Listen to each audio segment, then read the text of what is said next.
ఆ రోజు చాలా మంది చాలా అనుమానాలు వ్యక్తం చేశారు. అదే సమయంలో ఈ పార్టీలో ముఖ్య నేతగా ఉన్నటువంటి బొత్స సత్యబాబు గారు బహిరంగంగా వైఎస్ మృతి వెనక జగన్ హస్తం ఉందని సాక్షాత్తు నీ దగ్గర ఉన్నటువంటి బొత్స సత్యబాబు గారు ఆ వేళ మాట్లాడారు. కానీ మేము ఆ రోజు అంత సీరియస్ గా తీసుకోలేదు. సభ్య సమాజంలో ఎవరు కూడా ఇటువంటి పని చెయ్యరని. కానీ తరువాత పరిణామాలన్నీ కూడా చూస్తుంటే ఒక సైకోకి పదవి వ్యామోహం వస్తే పదవి గురించి ఏదైనా చేస్తాడు.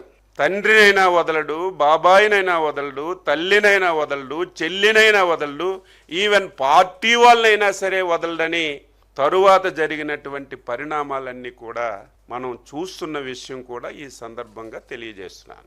చనిపోయిన నిమిషానికే నన్ను అందరితో పట్టుకొని చూసుకుని యాభై కిలోమీటర్లు కావాలని అసలు వరదనే ఉంది. ఇవాళ నిజంగా విజయం జరుగుతున్నట్టు నేను కూడా డిమాండ్ చేస్తున్నాను. గుడి మీద జరపాలి. నిజంగా ముఖ్యంగా ముందు జగన్మోహన్ రెడ్డి గారి పోయినదా వారు వెళ్తే ఏ కుటుంబం జరపాలి. ఇవన్నీ కొత్తగా చూస్తుంటే నిన్న విజయాన్ని మాటలు చూస్తుంటే నాకు కూడా ఒక అనుమానాలు వస్తున్నాయి. కనుక నేను జరపండి. జగన్మోహన్ రెడ్డి గారు ఇందులో ఎంత పాత్ర ఉందో, లేదా కుటుంబ సభ్యులకు ఎంత పాత్ర ఉందో, లేదా బయట వారికి ఎంత పాత్ర ఉందో, ఈ ఎదుటి కూడా సగ్రమ విచారణ జరపంలో ఎవరికి